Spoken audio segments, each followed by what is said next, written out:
Professional wrestling is the one true sport. Other sports have their share of intense, dramatic moments, but nothing can compare with professional wrestling.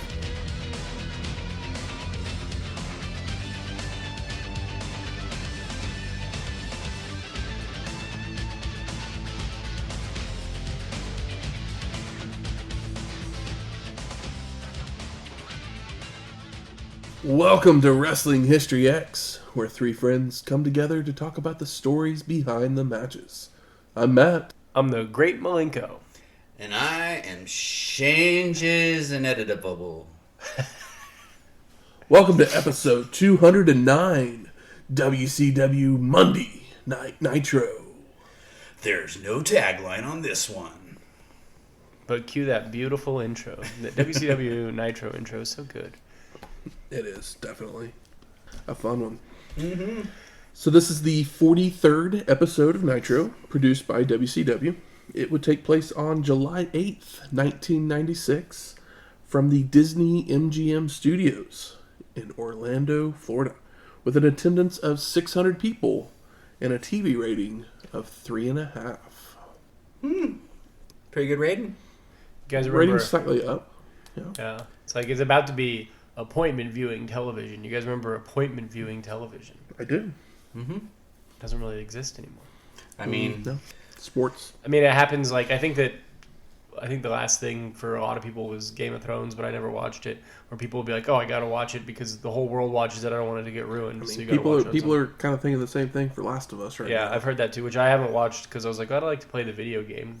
and see, I've At some point. never played the game, never heard of the game, heard people talking all about the show, but I haven't watched it yet because I want to be able to just to watch it I'll probably all the just way through. play the video game and then maybe I'll watch the show. But There's enough differences between the two that the show will still be enjoyable if you play the video game. yeah, that's what I figured. I mean, all the people that I know that have watched the show and liked it also have played the video game. I'm just not a big video game guy in general. But, appointment viewing. Kind of miss it. I mean, I do, but at the same time, I didn't really view by appointment back then because I was one of those that had a TV tape in my VCR at all times, so I had timers set for everything. Well. So I could watch it anytime I wanted to, and I always made sure that I extended the start time and the run over time just because you never know in the days of wrestling if it was going to start early or run 15 minutes over. Yeah, I normally only ever tape things off of television, like while I was watching them to rewatch them. I never got figured out the timer thing or whatever.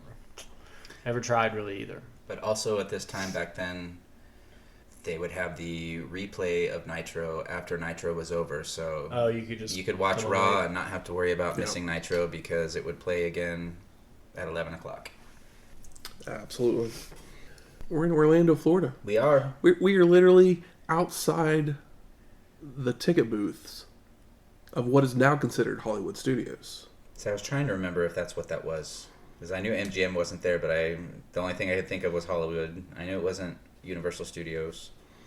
Like literally when I started watching it, I was like, hey Heather, you should look because we've been at this place many, many times. So I need to get back down there. I haven't been there since I was 18. Need to check out Disney again, see the changes they've made over the last years. Lots of changes. Yeah.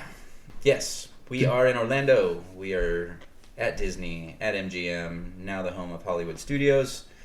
And we are coming off of the... We're in the day after the wrestling world changed forever, which... I'm not going to lie, I was really surprised that they only had a crowd of 600 people the day after this. You figure you'd have a bigger crowd for a bigger reaction. That's what they set up. I mean, they probably would have had more people if they had set up more. But aren't the tickets like free? Isn't this just like Disney just like, if you want to go to a wrestling show? And maybe that was their thinking is everybody's going to show up and they're going to want a ticket. I don't know how many seats they had available, but still 600 after. It looked like 600 because it didn't look like any seats were empty. Yeah.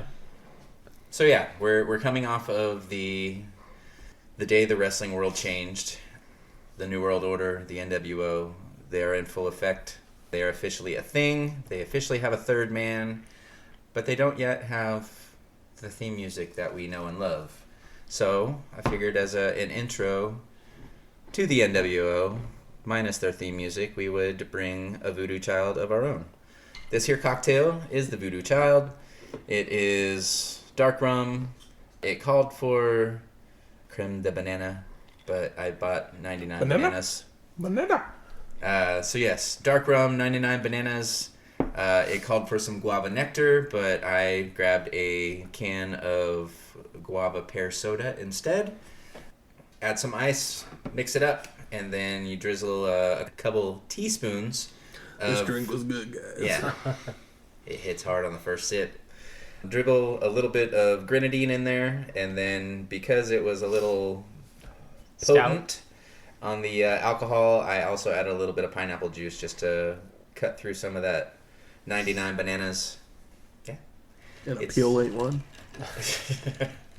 It's a beach vibes. Yes, very beachy drink, perfect for something Florida. I'm liking it more and more as it sits here. Yeah, that's what drinks are supposed to do. They get better with each sip. I agree. That's what they are supposed to do. Voodoo Child, I'm a happy papa here with this little baby. Solid drink. Yeah. We're in Florida. It seems like something to get it in Florida. It's a Nitro. It's not a full pay-per-view. It is a 2-hour episode, though. So I had a question about that. Is this the first 2-hour episode we've watched? Yes. And how long did they switch to? I mean, just ballpark it. I don't need you to. The first Scott Hall appearance was on the first 2-hour. Okay, episode. so a couple months ago. Yeah.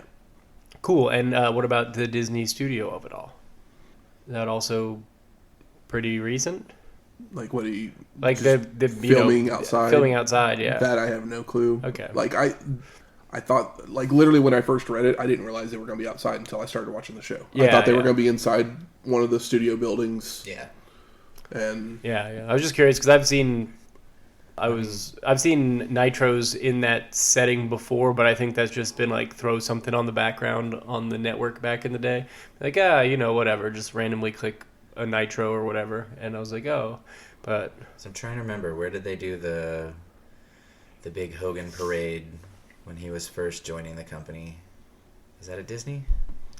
it might have been at MGM Or, Studios. yeah, I think maybe it was MGM.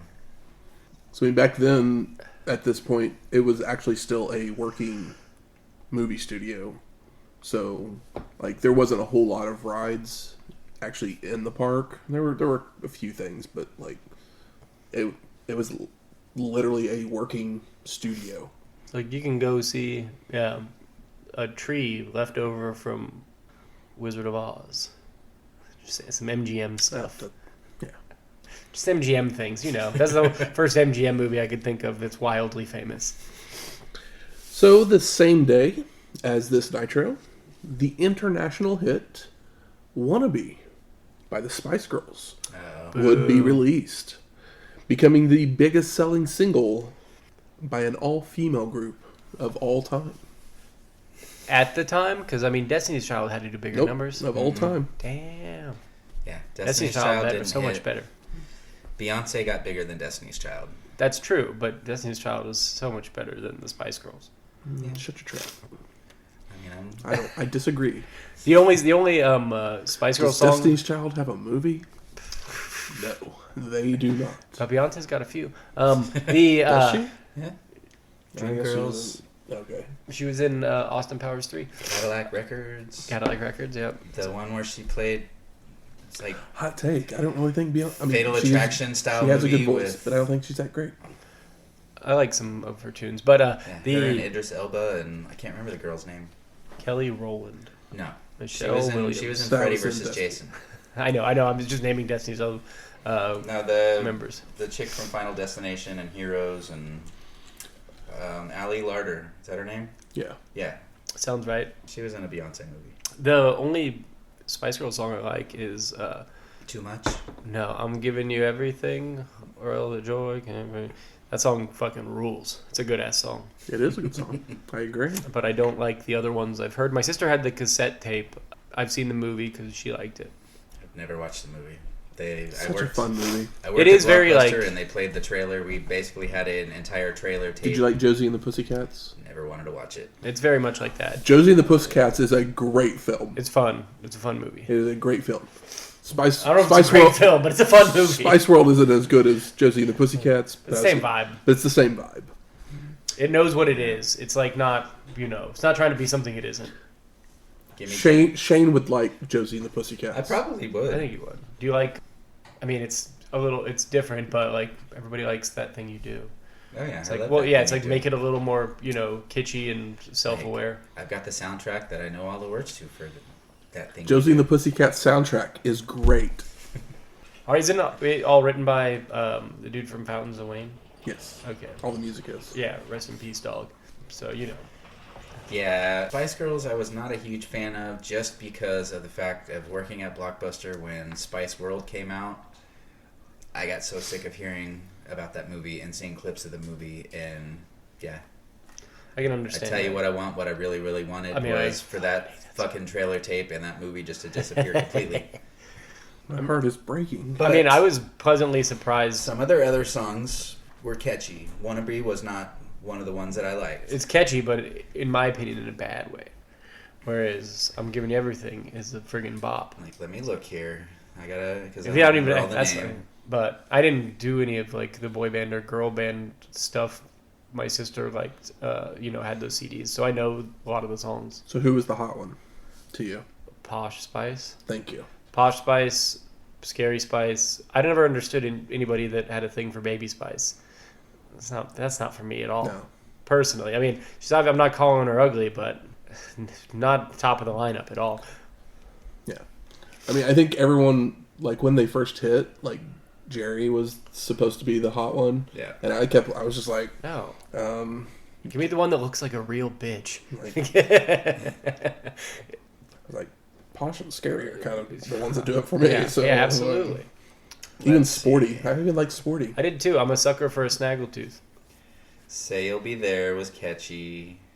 To Become One was Say You'll catchy. Be There's okay. To Become One's kind of gross. Album is catchy, sir. I mean, yeah, it's all pop songs. I only know the stuff I heard on the radio, so... Yeah.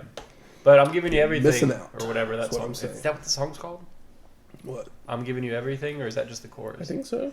Or the song is No, called you're Everything? thinking of Say You'll Be There. Oh, yeah. I guess so, yeah. I'm giving you everything, this I swear. Na, na, na, na, na, na, na. Then Say You'll Be There. Yeah. Yeah, cool. Chorus is great. Since you guys don't want to talk about Spice Girls, I think we talk about the Spice Girls a lot, man. Yeah, we talked more than I expected to. They had one album that popped off, a movie that did okay. I'm not saying that they were like... Yeah, God's gift to fucking 1999. As much as people wanted to compare them to the second coming of the Beatles. No one ever said that. You didn't live in Nebraska. I mean, yeah, I'll take Backstreet Boys over Spice Girls. But I think we can officially say that we're not wannabes. No. Because this is our 4-year anniversary episode. Holy shit. Ooh-wee. God damn. Way to go, guys. We've watched so much wrestling. Yeah, you have.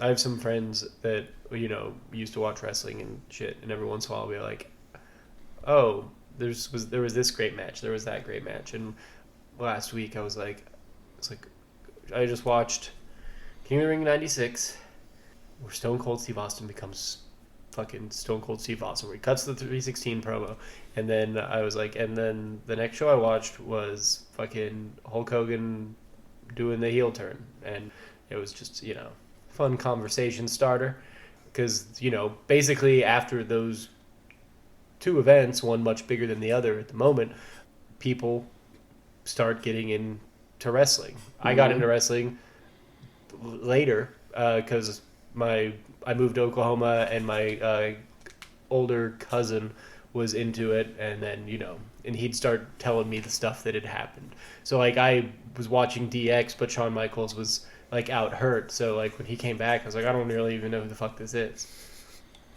But everybody was watching. My buddy, he started watching probably a couple months after this happened, and followed it for years. But we've done 209. Here's to 209 more. That's right. Oh my god. Voodoo, Mama Juju. There's so many times where I'm like, damn, I don't want to watch wrestling tonight. We might hit 2,000 by that point. But I'll say this: I never regret getting together and recording the show, even though there's so many times where I'm like, I want to do anything right now. Yeah, you know what? But then like watch this wrestling show. But you know, I normally enjoy them, good or bad. We've Very made few it squabs. to more episodes than any podcast I've listened to. Really? Mm-hmm. That's crazy. Because I mean, a lot of the ones I listen to are sitcom rewatch ones. So they've got 24 episodes that they do maximum a year, whereas we had full year's worth. Yeah, I listen to Even including a best of. to way too many. I mean, I get paid to listen to podcasts at work, basically. Because you can just keep doing whatever you're doing. I don't got to think too hard. But if I named the ones I listen to, I might get kicked off the show. Okay. I mean, they're not, they're not that bad. But, they're typically a little subversive. Yeah, I listen to my TV show rewatch ones, my wrestling rewatch ones, my reality show catch-ups, and I have then too many coworkers that listen to crime. Rogan, so Oh, yeah. you're okay. Yeah. I don't do that. Normally, it's just comedy stuff where it's like, oh yeah, they pushed a line, but everybody knows that they didn't mean it. Yeah, I mean, mine are all TV based. Where the one that's not really TV based is hosted by somebody who is famous for being on a reality show. So So to say, where am I at on my Power Rangers Oh wow. podcast? I'm on like 416, so I think they're up to like 430 or so. So Yeah, I only listen to like one and a half movie podcasts. One I kind of go in and out of, but they're hard to find a good one. There's really not very, I would say like almost zero good movie podcasts. I've tried so hard. but enough about us celebrating ourselves. Yeah, I mean, we are, who knows how many people are out there listening. Maybe 209. There's a few people that have listened to the show. Let's talk some Nitro. We get that very fun Nitro opening, Love the it. fire down the streets and highlights on the buildings. And Tony Schiavone welcomes us to the show, joined by Larry Zbyszko Oh, and you know what? for the first hour. Popped for Larry's Biscuits because we don't watch a lot of Nitros. I don't know how long he's been out here doing it, but Basically, it's once good to they see went him. to the 2-hour thing, Uh-huh. Tony and Larry are doing the first hour. Eric and Bobby do the second hour Cool. at this point. And they discuss what happened the night before at Bash at the Beach. And then we go to our first match. Larry is also disgusted, by the way. Oh, everyone is disgusted. I know. I'm just, just I want mean, to make sure everybody knew. Tony still can't let it. He can't even get anywhere near around it. It's just ruined. He's disappointed. He's let down. But we go to our first match. Rey Mysterio Jr. versus Dean Malenko for the WCW Cruiserweight Championship. I love the 1,000 on Dean Malenko's butt. So arm wrenches are shared between the two to begin, until Rey hits a head scissors and a satellite arm drag to send Malenko to the floor, followed by Mysterio faking a dive out to wow the fans. Back in, Dean with a knee to the gut, and he tries for a vertical suplex, but Rey flips and goes for a springboard moonsault, only to get caught, which Mysterio wiggles free off of to shove Malenko into the corner. Rey follows in by leaping onto Dean's shoulders and goes for a sunset flip, where Malenko stays up and punches down. But Mysterio avoids and nails multiple springboard drop kicks for a 2 count. Rey then goes for a wheelbarrow, only for Dean to shove him off and go for a powerbomb, which is countered by Mysterio into an arm drag, but Malenko finally catches him with a tilt-a-whirl backbreaker and an overhead T-bone suplex as we head to commercial. And we talked about how Dean Malenko had a good match with Disco Inferno, but now he's got somebody that can go. And, we all popped for that tilt-a-whirl backbreaker. Absolutely. Yep. We come back to see Dean still in control, dropping Rey with a tiger driver for a near fall and applying a camel clutch. Malenko releases it and sends Mysterio to the ropes, where he tries for a knee to the gut, but Rey counters into a small package for a 2 count. Dean then follows up with a front suplex onto the ropes, causing Mysterio to fall out to the floor. Back in the ring, Dean begins to work some of his 1,000 holds, only for Rey to make the ropes to escape. So Malenko then dumps Mysterio out to the floor, where he delivers a brainbuster. And Dean rolls Ray back in for a body slam for a near fall. He goes for a pump handle slam, but Mysterio counters in mid-air into a body press for a 2 count of his own. Ray then hurricanranas Malenko over the ropes to the floor, and he follows out with an Asai moonsault, but only catches a piece of him and goes splat on the concrete. He totally missed. I was like, Ray must have had the wind knocked out of him. Like, oof. Splat. Big splat. Dean rolls in with Mysterio heading up top, leaping off with a hurricanrana for a near fall, before hitting a body slam and a split-legged moonsault for a 2 count. Ray heads to the turnbuckles again, but Malenko meets him there with a headbutt, causing Mysterio to crotch himself and allow Dean to nail a super gutbuster for the pin, and no! Malenko picks him up. I mean, I love it. Is that one of the 1,000 moves, Dean? Come on. Dean with a belly-to-belly suplex and makes the cover, but picks him up again. Malenko then goes for a tilt-a-whirl, only for Ray to counter into a hurricanrana for the pin and the win. And no! It's nice. It's smart. You have this show after a big show, and you give them a title change. Keep them happy. But these two guys that can just wrestle and wrestle and wrestle and wrestle. And it's so important that it's the Pep Boys Power Pin of the Week. Brought to you by Pep Boys. We go to Mean Gene in the locker room with the Steiners and the Nasty Boys. And they're arguing over who's going to get a title shot, and whether if it's Nastyville or the Dog Pound. And Knobs has the best line of this. Let's hear it. When these two teams face each other, it's the 4th of July. Fireworks. That's right. Are you going to tell me they're going to kiss? Ew. These are the 4 guys I don't want to see kiss each other. Yeah. We get a Blood Runs Cold promo, and each of us burns the fury of a warrior. Glacier, coming to WCW. We've been a name. I feel like we've been seeing this tease for so long. Blood Runs Cold. I mean, it's hard to tell, but it feels like 4 months ago they were showing like just the weird like CGI, the turning of the wheel and stuff like that, and they didn't say what it was. It would just say coming soon. I mean, you remember how long Veer Mahan was coming to Raw, right? I heard about it. Definitely wasn't watching. Yeah, once upon a time, Emelina was making a return for like 6 months. Yeah, it's just funny that it's fine. It's like it's coming soon still, but at least he has a name now. I think all that time they were probably trying to find a person to play the character, and Shawn Michaels is champion, so can't make it him.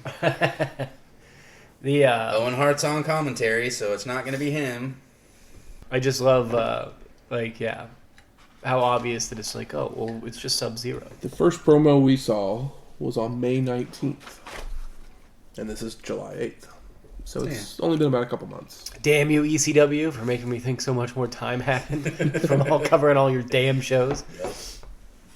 So we go to our second match, the Dungeon of Doom of Hugh Morrus and Big Bubba Rogers with Jimmy Hart versus the Blue Bloods of Lord Steven Regal and Squire David Taylor with Earl Robert Eaton and Jeeves. And Hugh and Taylor go back and forth until the Squire hits a dropkick, but Morrus comes right back with a clothesline before mocking the Blue Blood. One thing here. Dave Taylor? His name is Steven Regal. Earl Robert Eaton. Shouldn't it be Squire David Taylor? I mean, you'd think so. Drove me nuts. I don't know why it drove me nuts. Shouldn't matter. Doesn't matter. But, Where does Squire fall in the whole title picture as far as lords and above Jeeves Earls? and below Earl? Yeah. It's just funny because it's like, I want to call him Bob Eaton so bad. Regal and Bubba both tag in, with Lord Steven taking him to a corner, where the Blue Bloods double team with forearms to the chest and kicks to the back, followed by an elbow drop by Lord Steven for a 2 count. Rogers then catches Regal charging for a big Bubba slam for a near fall, as Taylor makes the save. Both team again make tags, with the Laughing Man being taken down by several European uppercuts from the Squire. And all of a sudden, John Tenta runs out, pulling Rogers off the apron and brawling with him to the back, while the Blue Bloods hit a double back suplex on Hugh for the pin and the win. And listeners, if you happen to watch the show, get a good look at Big Bubba's arm. First time I noticed it, but he has a tattoo of himself with like a little like Village People biker hat on in front of a fucking Confederate flag. Craziest tattoo ever. Your own face. That's a picture of my granddaddy. In a biker hat. Crazy. And he's got sleeves on most of the time, but I just never noticed it. And it blew my mind. Maybe the worst tattoo in wrestling. I'm telling you, I seriously wonder if it was a lost bet. Yeah. Or Bubba got so fucked up one night that, let's go get tattoos. And somebody just picked it out. And It's like, it's cool. I'm going to do a biker gimmick next. We get a WCW magazine commercial, and in this month's issue, find out what torture Luger has in store. Get personally trained by the Booty Babe. Please and thank you. And a behind-the-scenes look at Nitro. Might be time to update that commercial as well, because Sting's looking a little different these days compared to what he was looking like in that. Oh, yeah, I know he's still got that. I love bleach blonde Sting so much. We then get a WCW Saturday Night commercial, and the Dungeon of Doom will be in an 8-man tag. Randy Savage in action, Horseman in a 6-man tag, and in the main event, Harlem Heat faces Public Enemy. Sounds like Saturday Night Show. I love that the Terminator vibes. It's like, we're making a robot. It looks like PlayStation 1 video game menu. It's great stuff. We then go to our third match, Eddie Guerrero versus Psychosis. I mean, they're really giving it to us with the This is still Nitro, right? Yes. Okay. Yeah. It's fun. Like the pay-per-view last night, Lucha vibes, and then Big Boys, and then some, Conan, some more Lucha vibes. He's in there with Ric Flair, but Conan's still going to Conan. Yeah. So as the match begins with mat wrestling, we go to split screen to hear Rey Mysterio's feelings on Hulk Hogan, saying that there was tons of confusion, and he was very disappointed, before speaking to his Mexican friends, and finishing with that he betrayed us. What did Dusty call it? The Double Trouble Bubble Cam on the paper? Double Trouble Bash at the Beach Bubble. That's at the beach bubble. There we are. I love that he's not talking about this title match. or I guess he just won the match, so it doesn't matter. But he doesn't talk about how he just won the belt or whatever. It's it's still about Hogan. It's no, I just became champion for the first time. This is my first singles belt on American television. This is a huge monumental deal. But Hogan is omnipresent. Eddie with an arm drag and goes for a tilt-a-whirl, only for Psychosis to flip out and hit a monkey flip of Guerrero, who lands on his feet to deliver another arm drag to send Psychosis cojones first into the ropes, causing him to roll to the floor to regroup. Back in the ring, Eddie grabs a headlock but holds on to Psychosis' hair whenever he's being shoved off, until the luchador finally is able to just toss Guerrero through the ropes to the floor. We're getting Eddie chance. Psychosis then leaps off the top with a corkscrew moonsault onto Eddie, before rolling back in to start working the arm with wrenches, hammerlocks, and a cross arm breaker. Psychosis continues with a drop kick, knee drop, and he goes for a powerbomb, but Guerrero reverses it into a hurricanrana for a 2 count. Psychosis goes up top again, only to fly down into an atomic drop from Eddie, followed by a charge into a corner. But Psychosis moves, sending Guerrero shoulder first into the ring post. Posted. Psychosis then delivers a super Rana for a near fall. Heads up top once more, but only for Eddie to meet him there for a super electric chair drop. But Psychosis reverses it into a sunset flip powerbomb for a 2 count. Psychosis once more goes to the top turnbuckle, only for Eddie to meet him once again for a superplex, followed by a frog splash for the pin and the win. That frog splash was just beautiful, pretty, it's gorgeous. Good. It's good shit. We're in it now, dog. Like this feels like a new world. Oh, well, yes, it's definitely a new world. But this match feels like a shorter version of a like Best of the Super Juniors match. You know how every Best of Super Junior match ends with everybody just taking turns going to the top. Like they know where the bread is buttered. So Mean Gene's near the entrance with the Giant, the Taskmaster, and Jimmy Hart. And Hogan's brought up, with Jimmy having no comment. But Sullivan says that Hulk took away from him what he had spent the last 18 months trying to do by destroying Hulkamania himself. Ah, what a selfish son of a bitch. And the Giant says that everything is going to be okay as long as he has the WCW World title.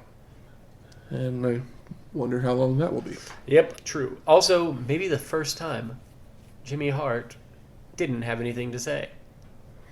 It's true. He's the motor mouth of the South. Oh, and they also talk about Horseman and Benoit momentarily, because that's actually who they're feuding with. A little bit, but you know what the deal is tonight. We need to know what everybody thinks about Hulk Hogan turning on Macho Man. It's like 9/11. Where the fuck is Ja? I need to make sense of this. So we go to our fourth match. The Nasty Boys of Brian Knobbs and Jerry Sags versus the Steiner brothers of Rick and Scott Steiner to become the number one contender for the WCW World Tag Team Championships. And the Nasties start going to town on Scott with back elbows, clobbering, and a double shoulder block. Sags hits a knee lift, but Scott fires back with a double underhook slam, followed by Knobbs running in, only to receive a Steiner line from Rick, sending the Nasties to the floor to regroup. All the Steiners do their wonderful brotherly pose. When the action returns to the ring, Brian hits a turnbuckle smash, followed by a clothesline from Jerry and a whip-aided splash from Knobbs. Rick would catch Brian going for another clothesline to deliver a power slam, an elbow drop, and a Steiner line for a 2 count.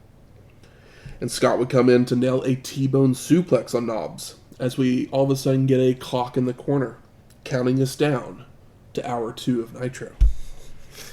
Scott telegraphs a backdrop, so he gets yanked over by Brian, before Sags dumps him out to the floor, where Jerry hits him with a chair that he stole from a kid at ringside. Dastardly. And the timer hits 0, and fireworks start going off in the background, while Eric Bischoff and Bobby the Brain Heenan take over on commentary. Commentary swap in the middle of a match is very weird. It's a big ordeal.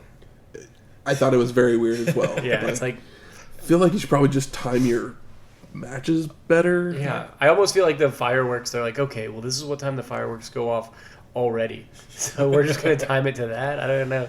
Maybe they needed like certain amount of time on television to get their full paychecks. Who knows? It's very weird. You could have waited until the match is over, is all I'm saying. Maybe fireworks are only allowed after 8 o'clock. So back inside the ring, Scott hits a big boot to a charging Knobbs, followed by a spinning belly-to-belly suplex for a near fall, as Sags leaps in with an elbow drop to break up the pin, which gives Brian enough time to make a tag. Jerry comes in with another elbow drop and applies a bear hug momentarily, only for Scott to escape with an overhead suplex, as we see Colonel Parker and Sister Sherry arguing about sex position or dastardly plots or something. Doesn't matter. Sherry's here. We're happy. Yes. And we haven't seen Parker since Uncensored 96, episode 194, and Sherry since Fall Brawl 95, episode 165. Rude. Damn.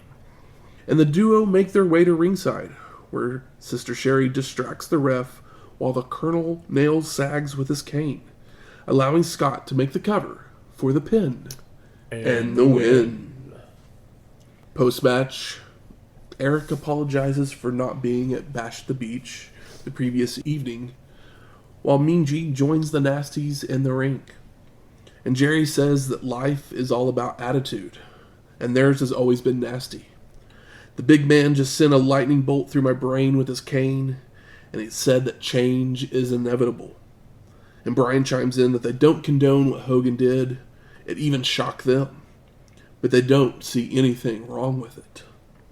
And Knobbs continues with that the NWO does whatever they want, whenever they want, just like the Nasty Boys. Could the Nasty Boys be the fourth and fifth man? Are they already angling? Yeah, but Steiner's versus Heat sounds fun. Yeah. At the next pay-per-view, I assume. So we go to our fifth match. Jim Powers versus the Nature Boy, Ric Flair, with Miss Elizabeth, Debra, and Woman for the WCW United States Heavyweight Championship. Jim Powers, huh? Wonder who's going to win this. We haven't seen Powers since Survivor Series 1988. Wow. Episode 22. That's one of those things where I was like, Jim Powers, why does this sound familiar? And it's because 1988 was a long time ago. Yeah, it was... What was Do he, you a remember young stallion? He was a young stallion with old Paul Roma. Yep. Remember we enjoyed the Stallions, but they didn't last very long. No, they did not. So as the match gets going, Bischoff continues his apology for not being at Bash at the Beach, saying that he got buried in some last-minute details. Oh. Sowing the seeds of doubt. He was muffling somebody's voice, possibly. So the two men trade headlocks to start until Jim backbody drops Nate before going back to a headlock. The Nature Boy dumps Powers out to the floor, allowing Woman to rake the eyes. But Jim then re-enters the ring with a sunset flip, only for Flair to stay up and punch down, where Powers avoids and applies the headlock once more. Nate rakes the eyes to escape and starts up the chops, only to wake Jim up, who delivers some chops of his own.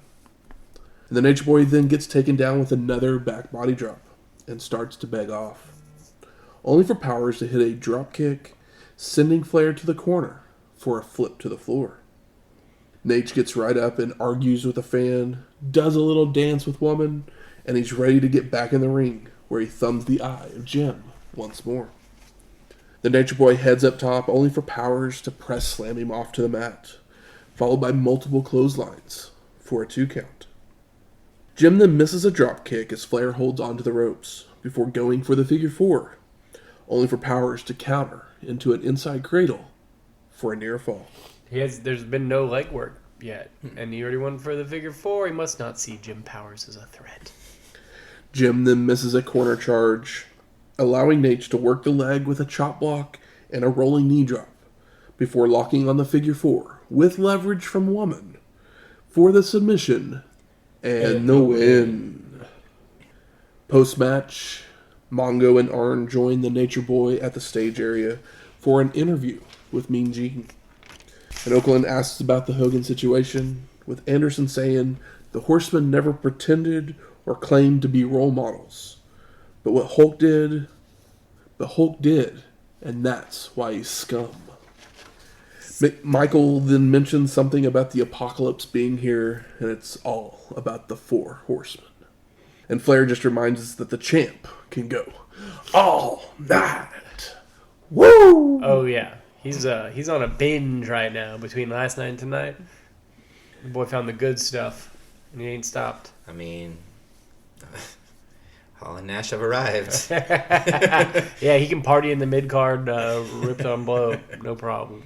And we go to commercial, but when we come back, Eric announces that there's still been no word on Luger's condition from what happened the previous night on pay-per-view. No word at all. Maybe he got buried 24. in details. He probably is buried in details. So we go to our 6th match. Sergeant Craig Pittman with Teddy Long versus the Crippler, Chris Benoit. And Sarge immediately takes down Chris and then hits an overhead snap suplex before nailing a German suplex. The two start fighting over a waistlock, with Benoit chopping his way out and nailing several knees to the midsection before choking Pittman on the ropes. Yeah, this match was misleading when it first started because they said Chris Benoit faces the Pitbull, and all I could think of was, wait, Pitbull too? Yeah, like, oh, that would be crazy. Surprise of the night. And there he was. I hope Sergeant Craig Pittman is doing well wherever he is, but I would love for him to own a barbecue restaurant. Sergeant Craig, the pit boss. Pitmaster Pittman. Mm-hmm. The Crippler continues with an eye rake and turnbuckle smashes, but has his whip reversed, sending Benoit to the corner, only to get his boots up on the charging Sarge.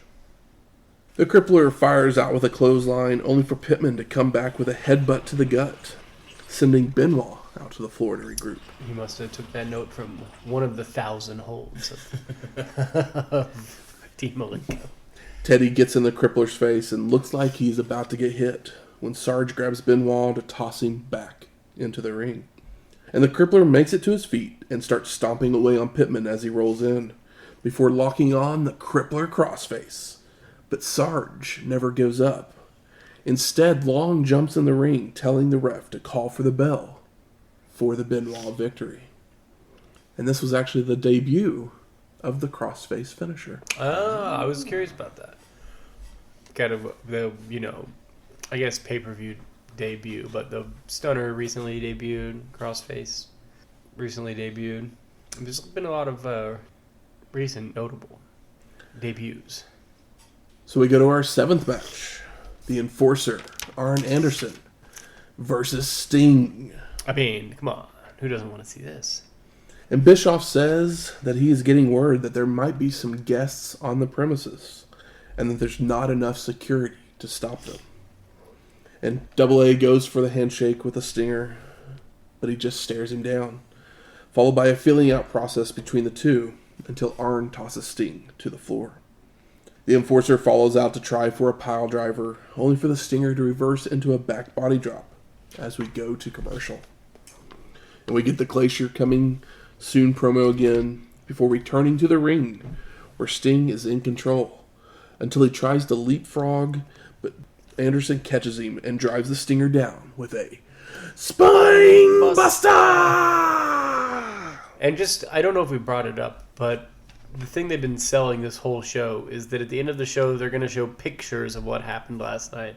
And they're still vague about it, with the exception of, that Hogan, turned. They couldn't believe what he did, but they're not spelling it out. They're not saying exactly what it is. That's because at this time, they had a replay on day Tuesday after. nights. Yeah, and they've if they haven't sold it on this last commercial break, they're about to sell it on the next one. Tuesday, you can pick between 2 times, 5 or 8 or whatever. Yep. That way, anybody who missed it can see the history-making. Literally, if they would have cut the price of pay-per-views into half on that the Tuesday replay, oh, they would have made so much money. Probably would have ordered them all fucking day. Because you wouldn't have had the internet to $10 fuck replay, your that's shit all up you for need. you. Yeah. So Double A starts stomping away using chokes before locking on an ab stretch with leverage until Sting hip tosses out and goes for a splash, only for Arn to get his knees up. Take that. The face of WCW at this point, I guess. The Enforcer goes to a knuckle lock for a pin, tries for a pump splash, but the Stinger catches him in a body scissors, only for Anderson to reverse it into a Boston Crab. Love a good crab. We then cut to a shot of a limo that has showed up near the area, while Double A continues the punishment until Sting catches him leaping off the second rope with a clothesline.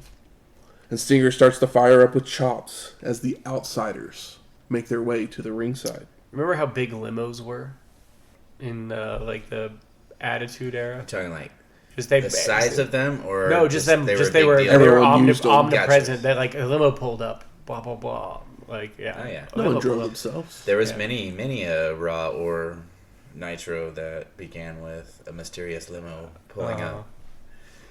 Sting delivers a back body drop and heads up top for a flying clothesline for a 2 count. And the two men start trading strikes while security holds the Outsiders back. But then the Stinger and Arn stop fighting each other and dare Hall and Nash to get in the ring. I mean, they might be enemies. Arn might be a heel. Sting is a face, but they both ride for the WCW. All of a sudden, Macho Man Randy Savage has ran down as well, jumping on the apron to challenge the Outsiders. When the Enforcer would grab Sting from behind for a DDT, only for the Stinger to hold onto the ropes and apply the Scorpion Deathlock for the submission and the win. And he's doing the submission on Arn while he's looking out at the Outsiders. Nice touch. Come get some, motherfucker. Yep. You ain't stopping me. You're next. Post-match, Macho starts going after the Outsiders, while the Stinger is on the top rope watching them back away. Mean Gene joins Sting in the ring, where he says he should have known Hogan was the third man when he didn't want to travel with Lex, Savage, and himself. The Stinger continued with that Hulk was too busy making movies and coming in for little cameo appearances. He was too busy walking on the dark side. Sting should have known when Hogan called them little dogs waiting for a chance to wrestle the great Hulk Hogan. I made a mistake, but Hogan made the bigger mistake by trashing his commandments. It's a good thing that you told them to believe in themselves, because they sure as heck can't believe in you. And he keeps going by saying that Hogan told the kids to stick it. No, you stick it, Hulk. You stick it. I mean, Fans can stick it, brother. best Sting promo? Yes. Best Sting promo, and yeah, WCW's for the children. But it's the best Sting promo. For children. He's there. He knows how important this is. Okerlund then asks Savage his thoughts, and he can't tell us what he wants to do to Hollywood Hogan. He's not talking. On TV, especially here at Disney, the happiest place on earth. Shameless plug. But if you take the worst thing you can think of and multiply it by 9 million, then multiply it by infinity and beyond, Oh, he must have seen Toy Story. it would be like one grain of sand in the Sahara Desert, because it's really, really scary thinking of what he's going to do to Hulk. Okay. I mean, That's warrior level. yeah, it's nonsense, but Macho can do nonsense better than anybody else. We then go to commercial, but when we come back, Mean Gene is by the limo with the Outsiders, as like literally the crowd is piling out, leaving the area. Show. And Nash puts over Hogan, saying he will be at Nitro next week. And Hall says this segment of Nitro is brought to you by the Outsiders and Hulk Hogan, before saying they did what they said they were going to do. We go to another commercial, but when we come back from it, Eric and Heenan show us the exciting still photos of that Bash at the Beach main event. So still. And our Parents should be warned. You may want to cover your kids' eyes before these horrendous photos show up. And our commentators discuss it all before Bischoff says his goodbyes as we fade to black. Can I ask a quick question? Absolutely. Who's Mark Furman? He Who? was on the OJ trial. Oh, okay. There was a Mark Furman reference. I was like, who the hell is Mark Furman? Yeah, he was like a racist detective, I believe.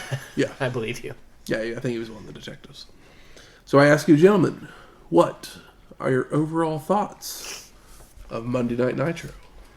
That's one way. That's a pretty great way to sell snake oil. Everyone's waiting for Hogan and waiting for these pictures, this confirmation, waiting for the Outsiders.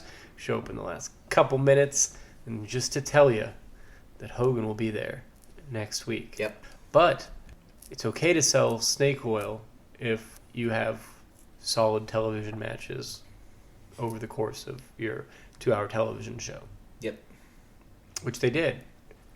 Yep, they kept the people's interest, starting off with a couple of hot matches, bring in some Steiner, Nasty, Sherry Parker, whatever the hell they were doing there, I can't remember. Yeah, it's a solid follow-up to the pay-per-view, and you know, if they're really going to be pushing Hogan as this ultimate heel, then having him not show up the day after he dumped on everybody's hopes and dreams was perfect, because A, you just sold tickets, or you basically just sold out your next show because everybody's going to want to see and hear what the hell he has to say. And it shows that, fuck you guys, I'm not on your timetable. This is my world now, and I'll show up whenever the hell I want to. Also gives people a little bit of time, because like To see what people happened. that weren't like still watching wrestling find out Hulk Hogan turned. They're not going to find out by Monday night to tune in for that, but they might find out, within that 8 days and tune in on the next week. So it gives you, you're building a rating that way. Like I said, if you're going to sell snake oil, like at least you did it under a good show and with good intentions. Yep. They gave you a new champion in Rey Mysterio, which is awesome. And angles are moving. They feel very present. There's the Tenta Rogers thing that we don't care about, but everything else, I think we all kind of care about, which is pretty rare to be like, oh well, there's only one bad angle happening right now. Yep. Sometimes there's only one angle happening at all on the show. And sometimes it's bad. What you Googling? So it looks like they actually did like the next 4 weeks all at Orlando. So it was all the... So they may have just recorded, or no, because it was No, live. they were all live. That's right. But they just were all in Orlando, probably with 450 to 600 people, basically. That's crazy. Yeah, whoever was like, oh, we'll do this for 2 hours. There's some funny crowd stuff where it's like there's little kids, and then there's like in this show specifically, it's just like some old people in the front, like in wheelchairs, and a guy in like a neck brace, but they're pretty into it. Oh yeah. But then they literally go back on the road after the pay-per-view. So it was like it's like they almost just took a month off from traveling for Nitro. I think they might have done it just to those ticket sales. Yeah, just to push the Hogan thing, and then burst out on the road to where they can like make money in bigger rooms. It's very true. Just tease it up, and Because then you're rolling let it into go. Fall Brawl soon after they get back on the road. Yeah. So, like you guys have said, major storylines running through this entire episode. The NWO storyline with everyone, their thoughts. Dungeon of Doom, Horseman. There's something there. Yeah, Tenta and Big Bubba is still a thing. Tease Hogan the whole show, have Sting stare down the outsiders while choking out Arn. Yeah. Setting up new tag team feud with Steiners and Harlem Heat.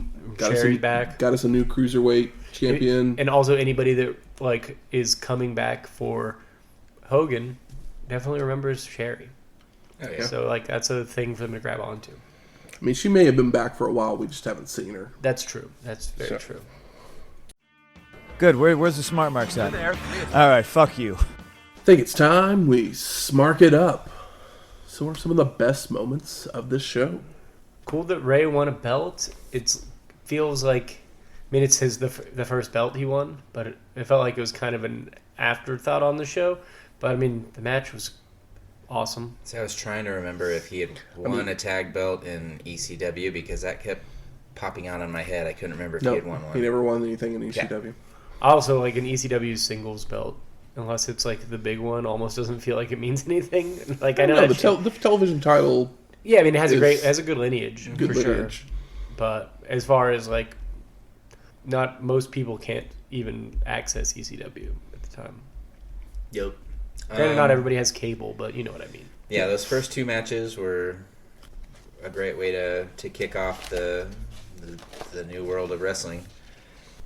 We meant the 2 Cruiserweight matches. Yes. Yeah. Because there was a match in between the 2 Cruiserweight matches. Was there? Okay. Yeah, but it involved Big Bubba Rogers. But yeah, it was Oh, Big that's Bubba right. and That was Tenta. that one. So you kind of forgot about it. Yeah. That one wasn't a real match. Malenko and Mysterio, always great. And Malenko's loss was good. Mm-hmm. Yeah. He lost in respectable fashion. Eddie and 'Cause being a Psychosis heel. were great. Did you guys notice that the entire second hour was Horseman? Uh-huh. Yeah. The whole first hour, I keep saying the whole first hour because I forgot that match in between, and then I guess Nasties and Steiners were wrestling when the time change happened, but The impressive, fast-moving stuff that might bring in a new viewer was early on the show. Yep. And it was separated by a match in a good way. Because like if you watch the first one, you might be interested to see what happens, and then by the third one, you're like, oh, hell yeah. But also somebody might flip in the channels, and they see people like Psychosis. You're hooking your kids Malenko. in that first hour just because you've got fast action stuff happening, cool moves happening, a guy with a cool mask on, Guys look like another guy with a superheroes, cool yeah. mask on but with hair, guy that looks like, a hitman, and then Eddie Guerrero. Yeah, the cutest of the bunch. Like you just like, who out of those four guys, who do you want to get a beer with? You want to get a beer with Eddie Guerrero? Like literally, there was a whole sequence when like Ray tries for the wheelbarrow, and then they basically just start countering each other, and it's like a power bomb, and then to an arm drag, and then into the tilt-a-whirl backbreaker, and it was just like. I'm just like my mind's blown because I'm just like these two guys are moving at such a quick pace that I'm just like type. I mean that's the in-ring sequence of the night, starting with that wheelbarrow. Because I'm just like after that it was just like a blur of like hell yes. It's like come on. Eddie's picture perfect frog splash. I mean, pretty much every frog splash he does is picture perfect, but.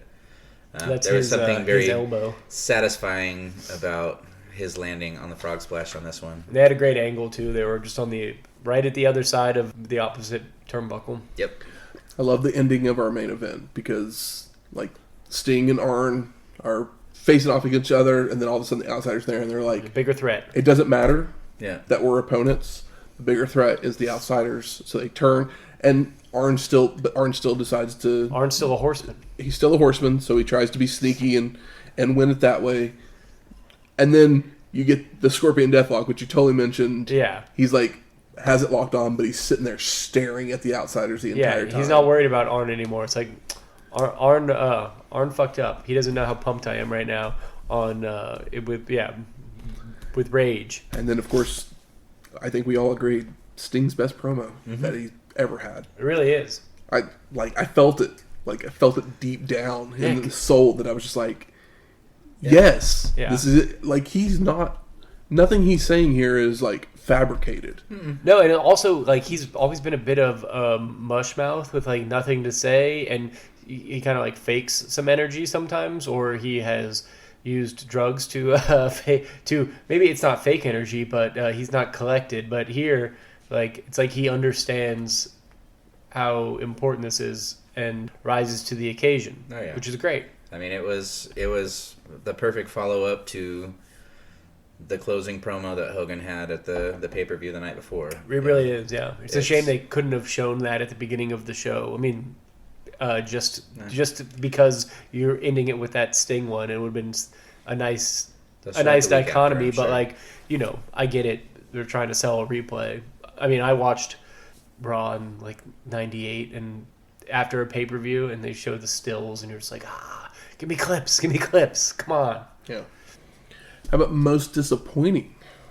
I mean, for me, the disappointing part for me was just the fact that there was only 600 people there, so you didn't get that full heel, or not even heel, just full crowd explosion of disappointment, excitement, everything reacting to the night before, because I don't know how many people in that 600-person crowd actually saw the show the night before and weren't just cheering. I mean, almost zero probably. The bigger, like, when they do, because like even now, when they do shows at Universal Studios, because like AEW records some of their AEW Dark and Elevation shows at Universal Studios.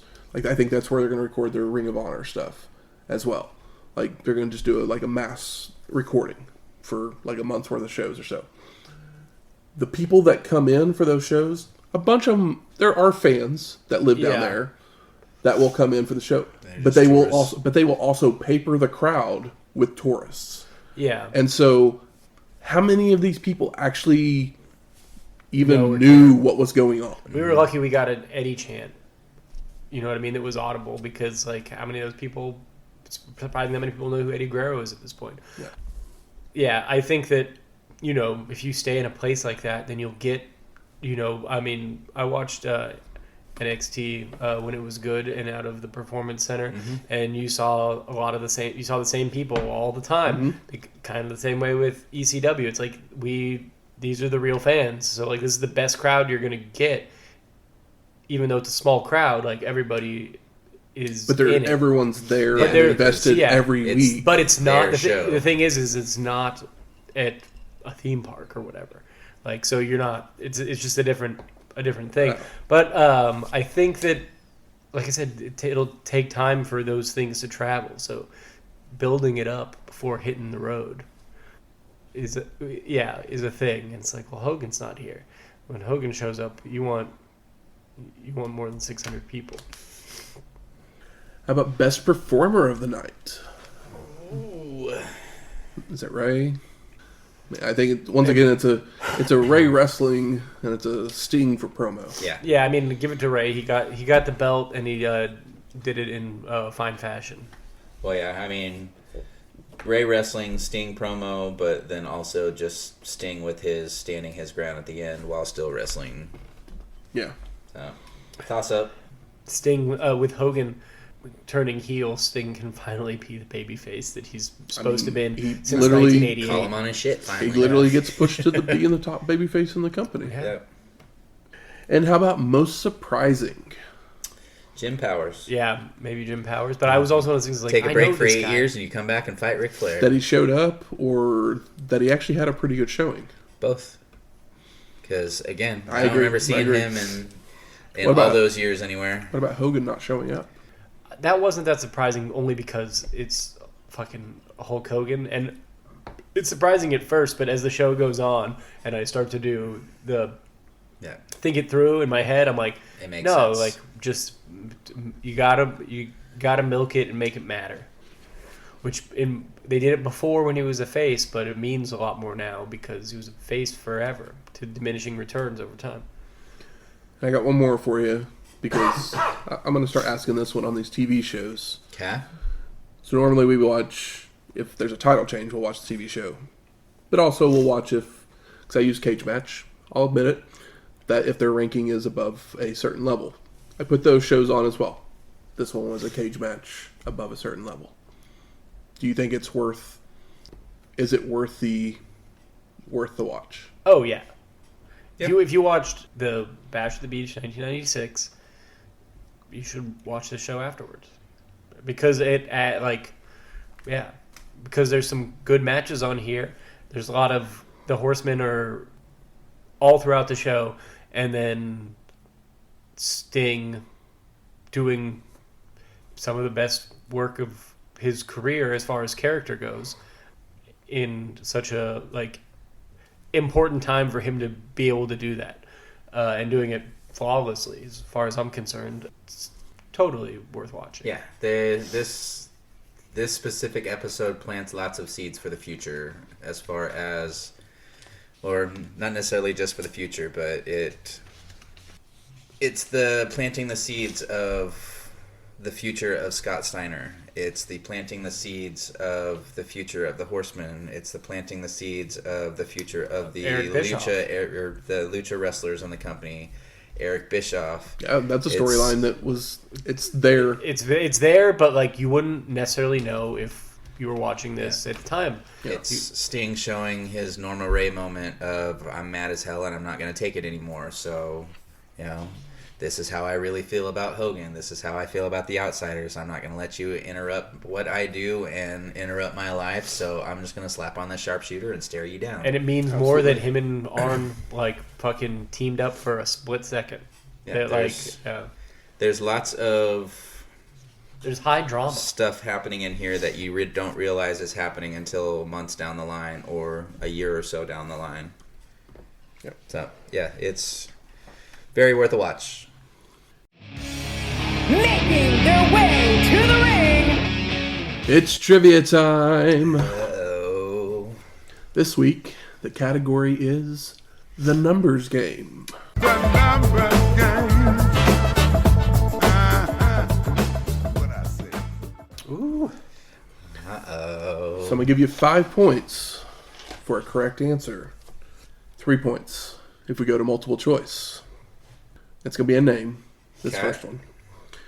Who had the best winning percentage with over 5 matches in 1993 and 1994?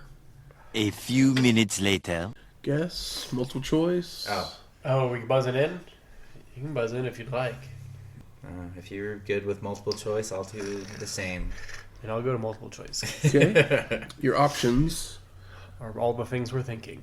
are Brian Pillman, Shockmaster, Jimmy Snuka, and Super Destroyer 1.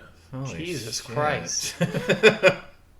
Yeah, none of those are on my With more than list. 5 matches. Over 5 matches. There's 2 names I'm looking at. None of those were ones that were in my head. Yeah, same. I'm gonna come in. I'm gonna go Snuka. Jimmy Snuka is correct. There you go. I feel like Pillman did a lot of not winning all the time. And so I was like, who else did we see And like a lot? Shockmaster. Bonus question for 2 points. And this is a number. Price is Right rules. What was Jimmy Snuka's winning percentage? I got a number. Okay, I do too. Shane goes with 93. Michael goes with 75.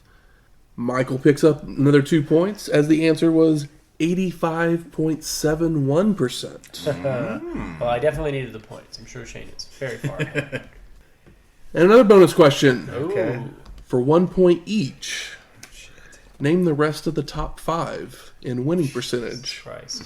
with over 5 matches in 93 and 94. A few minutes later. All right. I have Hawk, Yoko, Scotty Flamingo, Hulk. No points for Shane. Hogan, Sting, Vader, Johnny B. Bad, Rick Rude. 1 point for Michael. What was the point? For Sting, as the rest of the top 5 was Rick and Scott Steiner, Oh. Sting, and Johnny Grunge and Rocco Rock. Lame. ECW. But This was the most difficult question, I promise. 'cause Yeah, I'm sure. I It can't was a remember fun one one. of them. Next week, Heat Wave 1996. Headed back to Philly.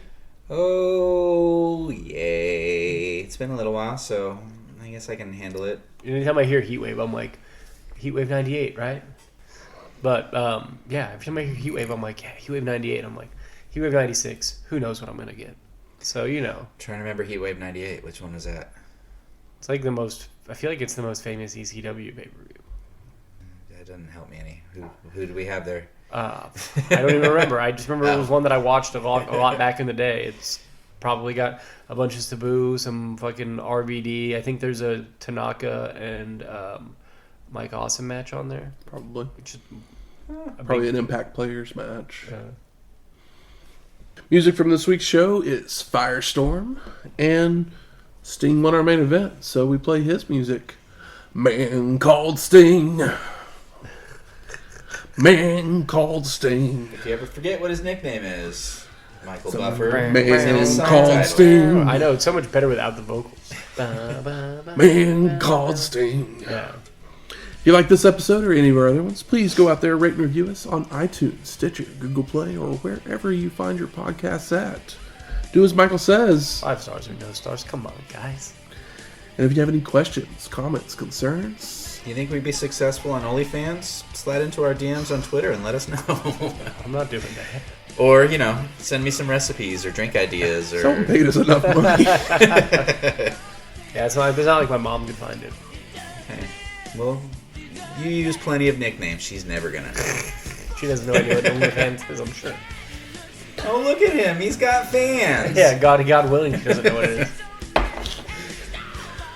Yeah, any of those things, you can email us at wrestlinghistoryx@gmail.com or find us on Twitter at WrestlingHistoX. That's Wrestling HISTOX.